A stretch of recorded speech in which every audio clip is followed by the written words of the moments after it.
and then also I think I can follow along. Hey, what's up, guys? Yeah. We are back for, I'm just adjusting as usual in the beginning. We are back for another Facebook Live, this time with the lovely Miss Vivian Saliba. Now, when I saw you earlier this summer at the World Series, crushing something, don't worry guys, my husband's just calling. I feel like you had three names back then.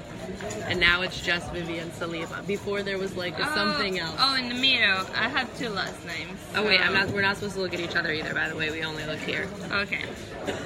What's the other one in case people want to find you from that? Truglio. Truglio. Truglio. I don't know, it's Italian, it's my mom's name, but it's complicated, so I only use Saliba. Italian and also Brazilian? Like the hottest of the hot, basically. Saliba is Lebanese. My grandpa is from Lebanon, and my mom's family is 1/4 German, half Italian. It's just a mix. I'm a mix of everything. Girl, whatever the mix is, it's looking good. Good morning, guys. We'll say hi to the homies. What's up, Suraj? What's up, Lee? Nikolai? Alex? Good morning. Scott. Hashtag Auntie Chardonnay. That's my peeps. What's up, Scott? Okay, so for those of you guys who don't know, Vivian, let's first start out with, I first saw you this summer at the WSOP, and I might be wrong, but if I remember correctly, you were actually playing mixed games too? No, I was playing PLO mostly. It's my main game, actually. Which is super interesting. I feel like especially for women, there's basically like Ite, and there's just not that many women playing, I think, like high stakes, especially tournament PLO. So like, how did you find yourself in this whole world? What's up, Jamel? What's up, Felipe? Oh, hello guys. Thank you, Boban. My dad plays poker, so this is how I got into it when I was 17. And I fell in love with poker. The thing I loved the most was the social aspects of the game. I met so many interesting people. The poker players, they are always there, so you see all your friends again and you keep in touch, and I love it. And after I started to play PLO. I was really bad in both games, but I was better than the other awful players, and I started to go to make money, to crush it. But now I see how bad I was, but they were even worse. And I basically played PLO for 3 years. Mostly online? No, live games. So they're running live PLO in Brazil that's like enough to live off of? Yeah, in the past, PLO was the softest game possible, and even if you were bad, you could make money in Brazil. But nowadays, the bad players, they got better, and the big fishes who had a lot of money, they lost it all. They just got tired of losing their money. And the extremely expensive rake there is in the live games there is not worth it anymore. So the best option for the PLO players, in my opinion, is to play online nowadays. So there really does seem to be, and by the way, good day, Dayananda. Oh, that was British. Good day, Dayananda. Dayananda. Wait, I was hoping she was going to do it. So it's interesting because I do think in terms of poker economies that seem to be exploding, there has been a lot of talk about Brazil, and obviously it's a huge population anyways, but you know, with Felipe and Andre, I think there's a lot of people that are really actively trying to push, but they're mostly focused, of course, on No Limit. But talk to me just a little bit about, I guess, what you've seen in this evolution of poker in Brazil, and even just the last 5 years. Well, I've been playing for 7 years now, so I follow it all. Poker's getting bigger and bigger every day. There is a huge trend. It's a big boom.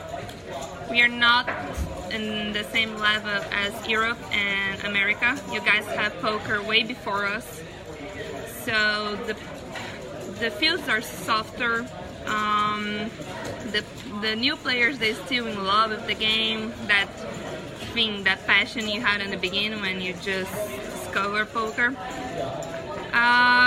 But in Brazil, the live games, cash game is that the rake's super expensive. So I see many players going to online or going to nice tournaments like the 888 Live in São Paulo we had. It was amazing. Small buying for a huge prize. So this kind of events, in my opinion, is the future of the live games there now, and the rest online games. So for you then, obviously since you've been at the WSOP, you're now kind of like following these circuits. And I guess this sort of ties into one of the questions from the homies, which by the way, give a shout out to our friend from Brazil. Hello, Luis. Luis, what's up? So Craig wants to know, which I actually think this transitions into a story. What's the largest tournament that you each have won? Which don't even worry about me. The largest tournament I've won is like $3,000. But don't worry, that's not my main focus. But talk to me a little bit about. I know you went deep in a couple of events, and let's first talk a little bit about your PLO, like your deep run in the PLO at the WSOP. Okay, so basically I only played cash games for 3 or 4 years that I was playing poker. And I started to play tournaments 2 years ago. My biggest win is not my biggest prize is not on the tournament the biggest tournament I won. Yeah. I won a huge São Paulo tournament, huge for us, because the Brazilian currency is way smaller compared to dollars and everything. I won a main event in São Paulo. I beat 350 players. It was a really technical tournament. So I was gonna say, was this no limit or PLO? No limit. No limit. Okay. And it was for $25,000. But my biggest cash was on the 10K PLO this year, where I finished in 11th place. So I basically bubbled the final table. Yeah, it was sick. Everyone was rooting for you, and of course we just love to see. Thank you. It's nice to see because it's I mean, obviously it's a male-dominated sport in general, but I think especially like high-stakes PLO, there's just not very many of you. And how did you find the experience of, say, I mean, for the most part, like the 10K PLO event at the WSOP, I think is one of the like predominant events that like all the best poker players in the world play, and like all the most brilliant minds. So how did you find the kind of field and the difference? Okay, this year was my second time World Series in Vegas. Last year I played only the ladies event and a little bit of cash games, so I wasn't there grinding and focus. I went there just to know it. And this year it was the first time I was there to work hard. So I decided to play only big buying tournaments or really good structured tournaments that I felt I had edge.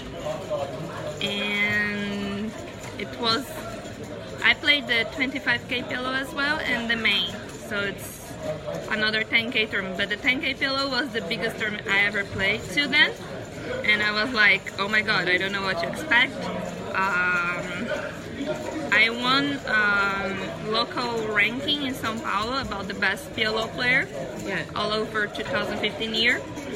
So people ask me, oh, we're guys on this ranking as well, and yes, I won over everybody. So I had a lot of experience with PLO tournaments, and I decided to take the shot. It was really interesting because many amazing Hold'em players were playing the 10K PLO. Yeah. Because they are bracelet hunting, and they think they have edge, but they're really bad in PLO.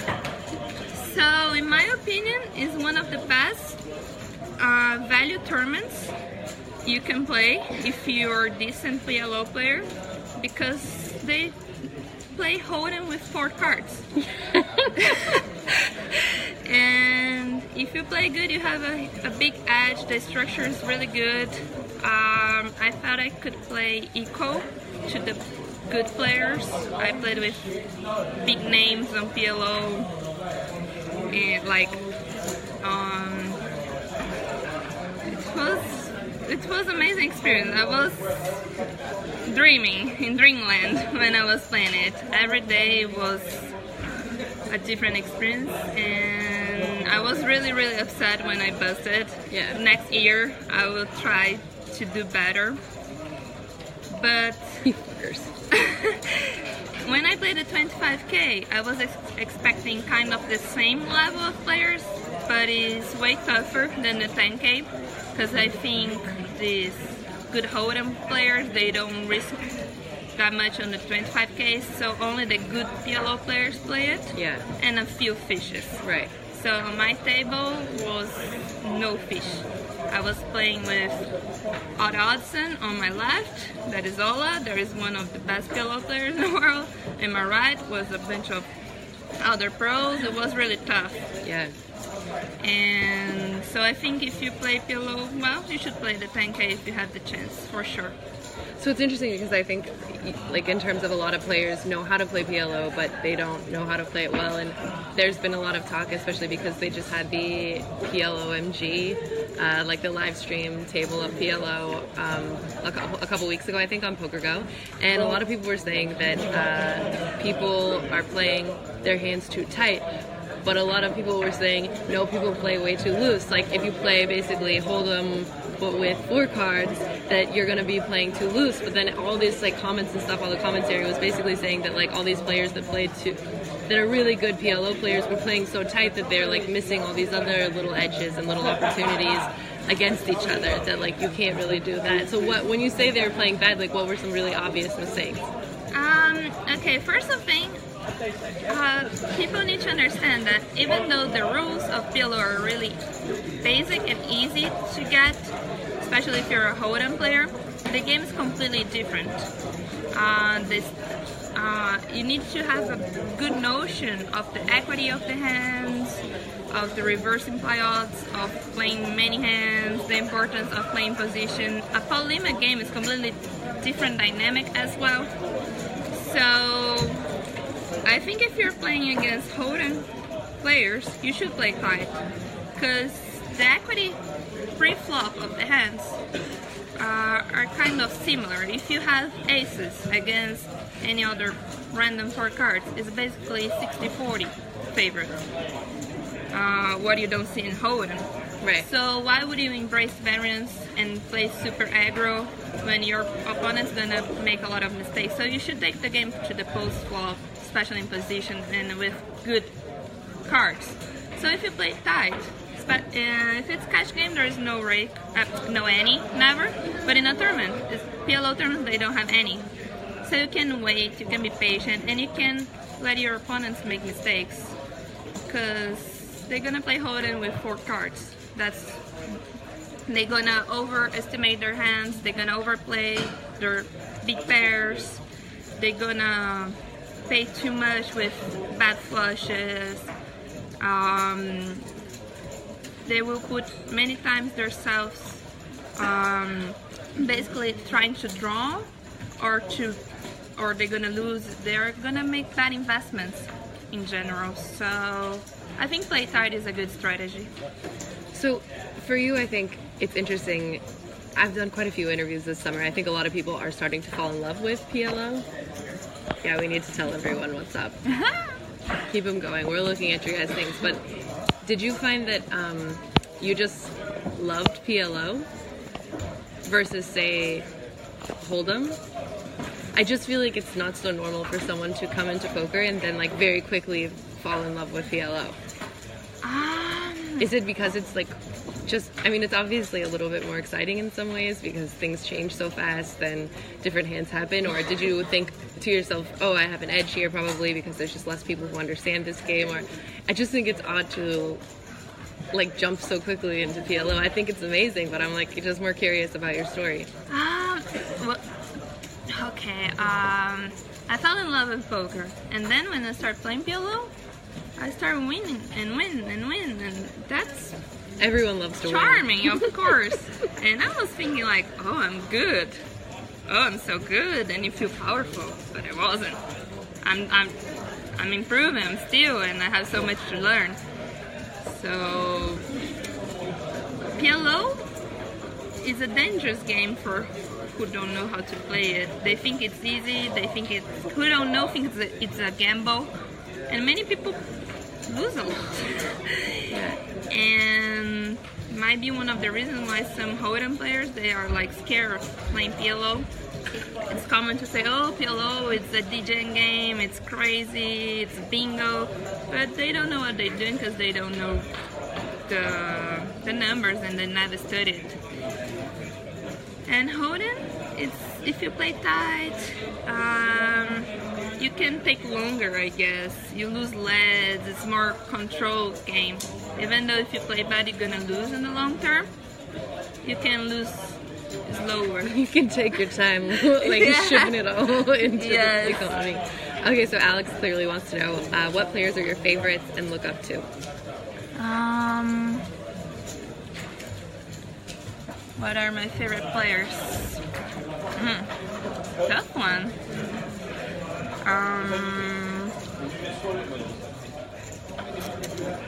People always ask me this kind of things. They ask me in Brazil, oh, are your idols? There's so many people that I admire and people that reach things I dream.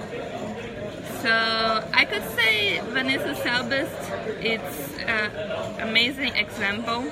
She's a woman and she's one of the top players in the world.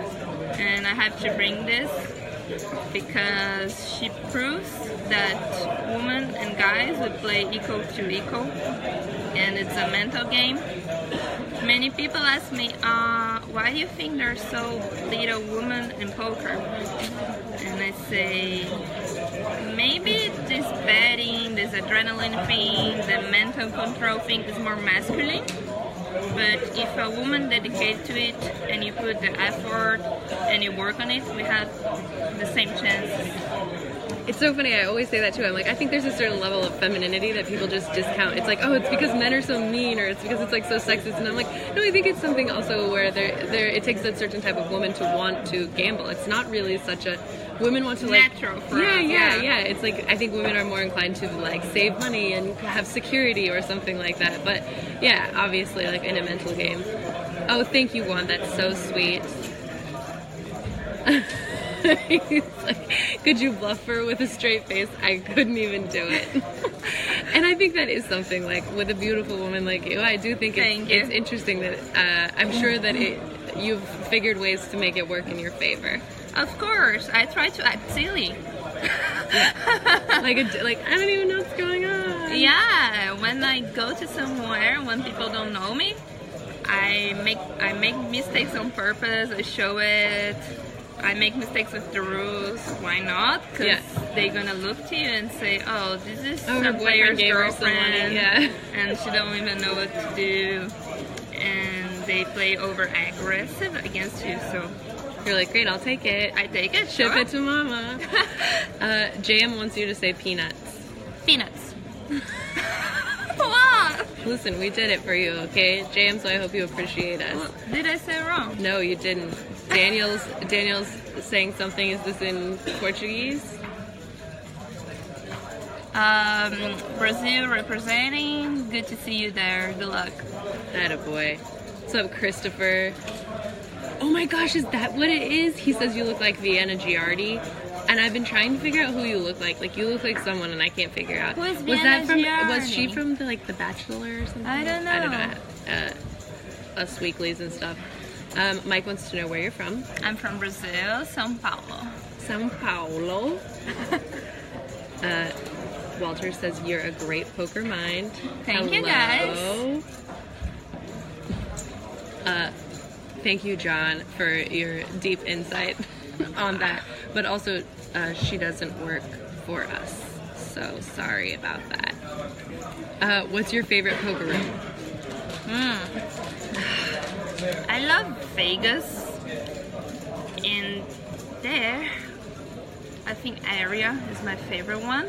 But I love being Vegas because there you can go to many poker rooms in one day and you can make many sessions, and it's so easy to be there and play poker that I think more than a poker room is the location you are, and for sure Las Vegas and probably area because of the PLO action.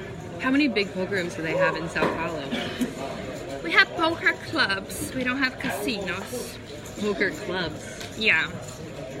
So people make money from poker there. It's different than casinos. So the rate's super expensive When I say super expensive, I say 5% no cap games for PLO, guys. So if a pot is No cap? no cap, if a pot is $1 million, you're gonna get 50K. Wow. In one hand, and one hand takes 2 minutes or 3 or 5, but it's all the time, so it's really tough. We have 2 big ones in São Paulo right now. We have many all over Brazil, but You have to have such a big edge just to compete with the rake, basically. exactly. And in the past they had bad rules, like if you're winning, you can leave the table in less than 2 hours playing. If you have the nuts, you can tank on the river. Otherwise, your bet won't be paid. You can't. Oh, what was that? If you're winning, you can't leave. You can leave. If you show 1 card on PLO, you have to show 4. Cause it's so old-minded, and it's getting way better right now, especially with the big events that the big sites are bringing to Brazil, and the rules are getting international, and we are improving those aspects. But we still have a lot to improve. Man, so crazy wherever we go. All right, guys, we're gonna give you 5 more minutes with Vivian, and then we have to move on. Eduardo. Young lady. Oh yes. Wait, did you bust? Yeah, so I'm really bad. I don't know why I keep You're the worst. Hey, you guys. Over here also is Neil. You can keep answering questions. Say hi. Come on, jump in. Hello. I wanted to do Never Have I Ever with you and Tiffany, but she busted too. So you guys. Let me see. Oh, she's gone. Yeah. You're welcome, Alex. He did too. She did too. Hello. You guys would have been perfect. Are you ever gonna be here? Bernardo, I actually Matt. have friends, a uni friend here. Alex again. A couple of friends. I'll be around for a little bit. Probably. Oh, look here, I'm going for Sarah. a wine. Oh, thank you, Alex. You know what I mean? Thank you. I appreciate it. All right, I'll hit you in the DM. Sarah is not a model, guys.